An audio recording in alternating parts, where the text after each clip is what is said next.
Joining me now is the lovely Ankita from Gurukul India. Namaste. Lovely to see you again. I've been watching you on the video of the United Nationalities of Marbella Summit. I've had such amazing feedback from everybody at how cool it was to start the event with meditation. So, high five. As soon as I met Ankita, it was like, I know, I want to do this. It was cool, wasn't it? Everyone did it. Yeah, more than 100 people quiet in the room. It was really, it was fascinating. And big businessmen and the councillors, everybody just sitting there. Derek of the British Chamber of Commerce, I've seen the video, completely in it. Congratulations. No, and it was a brilliant idea to do the event like that. I think it was amazing, and thank you for having me on the show again. My pleasure. I'm really happy to know that you are making contacts, you are meeting people for all the different reasons. One, for your lovely project of giving shoes to all the children in India. Yeah.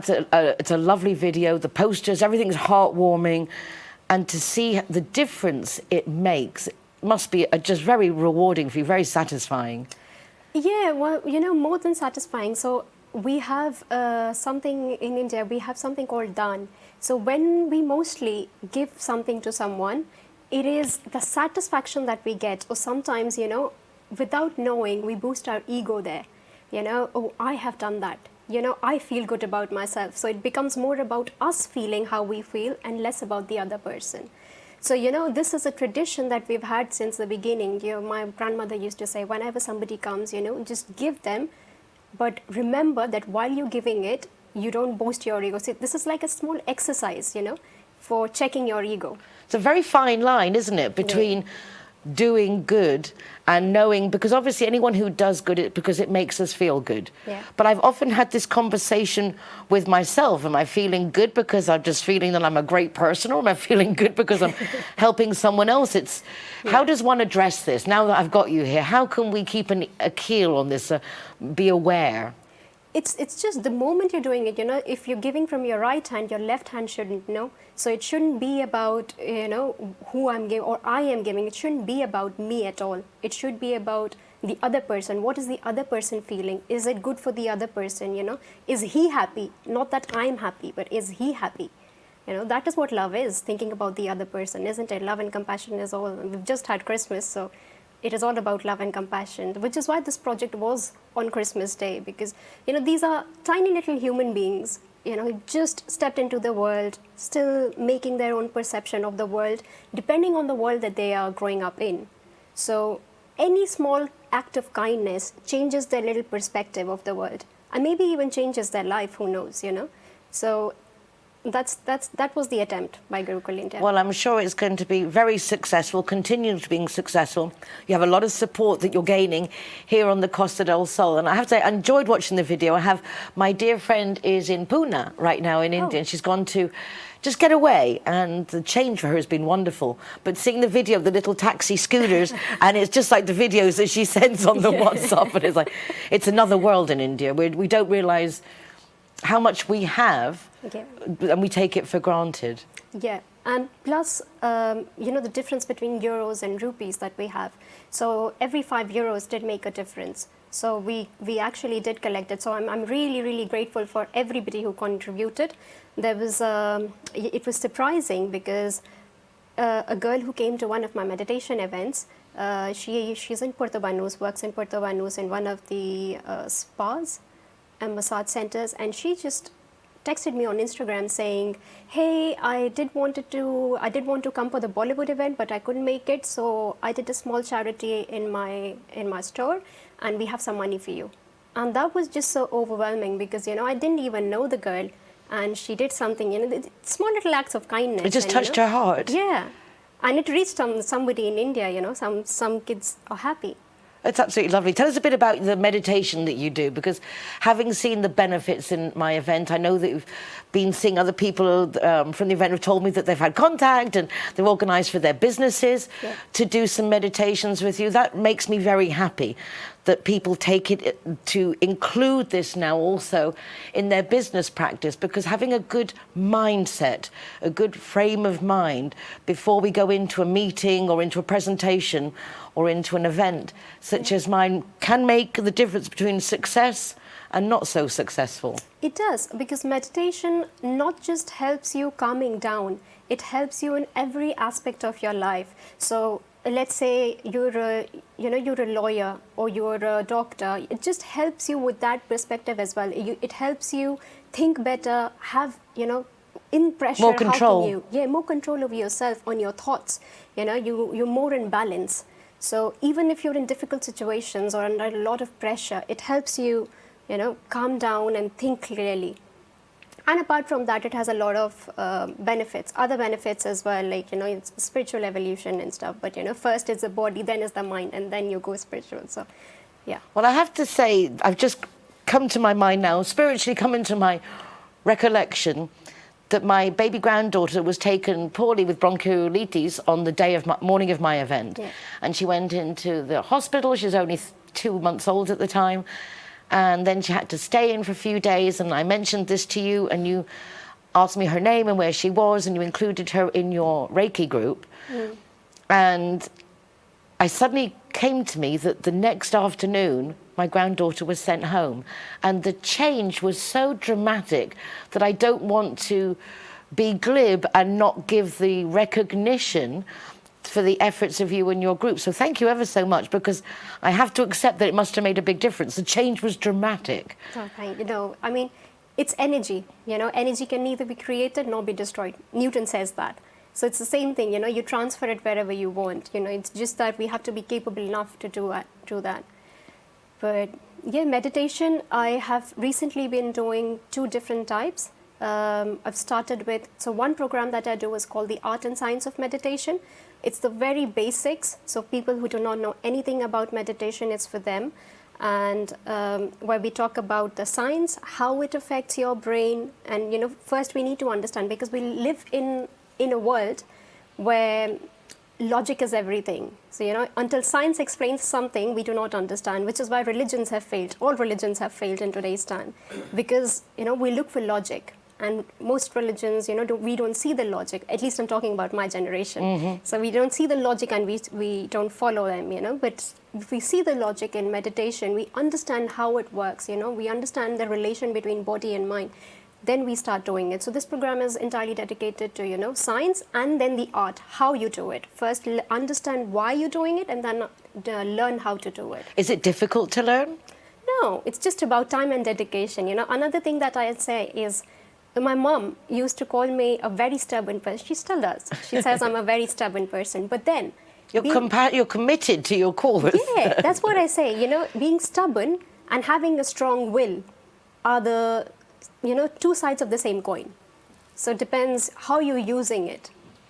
So I think a small little will is very, very important. No matter, it's important for everybody. We're going to fail multiple times in our life. And to have that will to still stand up and do it again, you will require that will for everything. So willpower is something that we also develop through meditation. And it's that consistency, the same with meditating. The more you meditate, the easier it is, I suppose. Yeah. I've been trying to meditate for years now, and so specifically, let's say, really intensely for 5 years, to control the emotions. And there are times it's easier than others. I don't think I meditate truly, but I haven't learned the importance of having quiet. Keeping quiet, because if you ask for a question, you have to be quiet to hear the answer. But if your mind's always busy, then you can't hear any replies, because you're just chatter going on. Yeah, observation is the key. When you're meditating, it's just observation. You observe. Observation changes everything. This has also been proved by science, because with the double slit experiment, it says that observation changes everything. It's the smallest particle in your body. It behaves like a vibration when you're observing it, and it behaves like a wave when you're not observing it.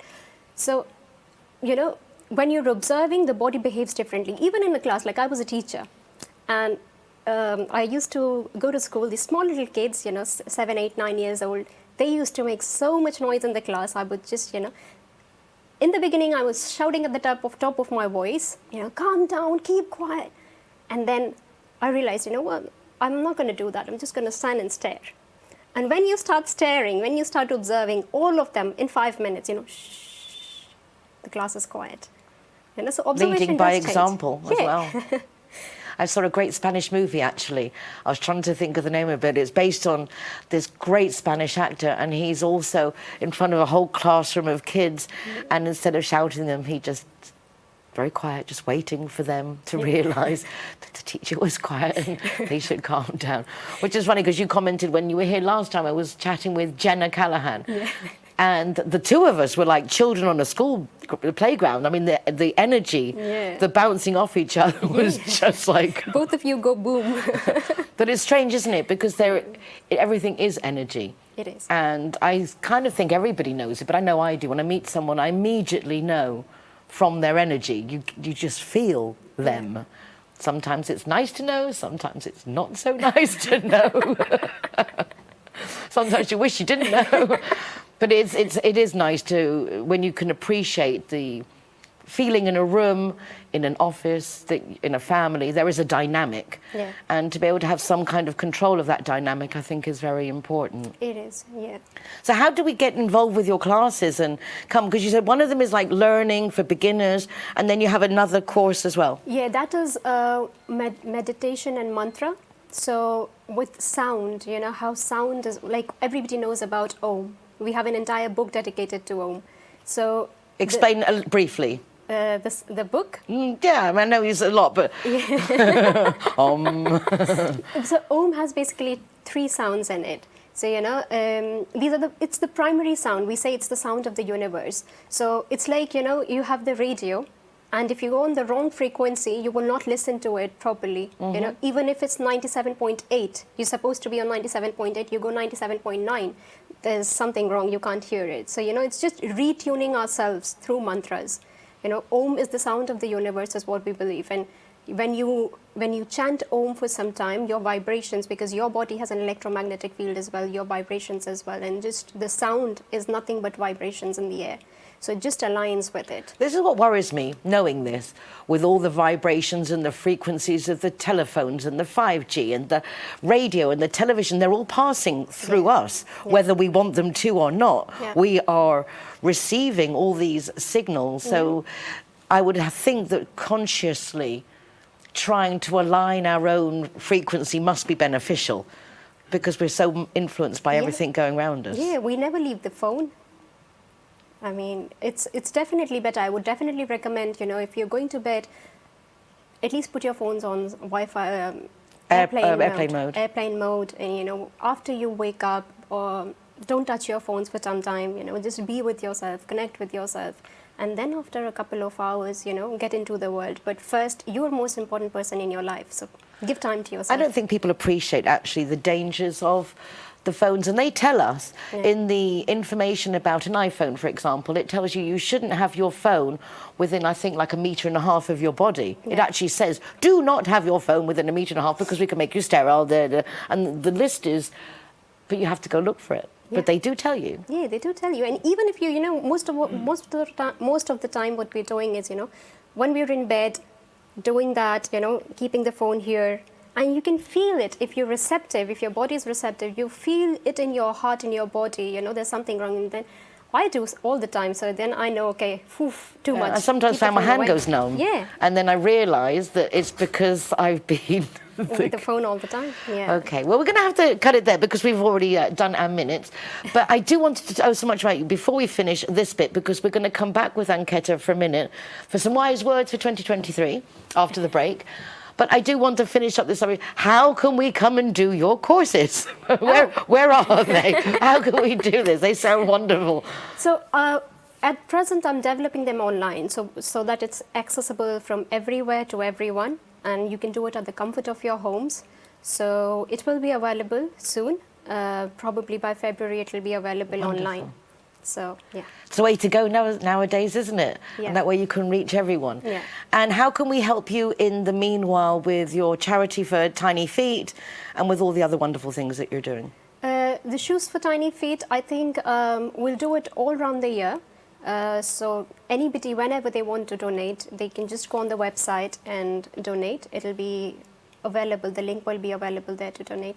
And at the end of the year, whatever we've collected, we'll give it out to the children there. So for another special Christmas? Yeah, Christmas, Diwali, anything, whenever we can. Whenever there's enough, we'll give it out. It's really nice also because you've got family the other end to receive everything and carry on. So it's a family collaboration. Yeah. So everybody knows that everything gets to where it's meant to go. Yeah. Which is nice. Yeah. So there's not all these big organisations in the middle. It's just It was my brother and his friends who executed the entire thing. Fabulous. Really lovely. But as I say, don't go away because it is a special show. We are coming to the end of the year and I thought it would be nice that having Anketa here, that she could give us a few tips of how to embrace 2023 and not let us get overwhelmed and just keep... The word I chose for this last year was joyous. Costa Women has this diary that says, choose a word. And I chose joyous. And I looked the other day, it's like, oh my God, I've actually had a joyous year. I think I'm going to keep that word for the next year. It seemed to have served me well. But I'm sure that Anketa will have a few tips as well. So don't go away. Back in just a moment.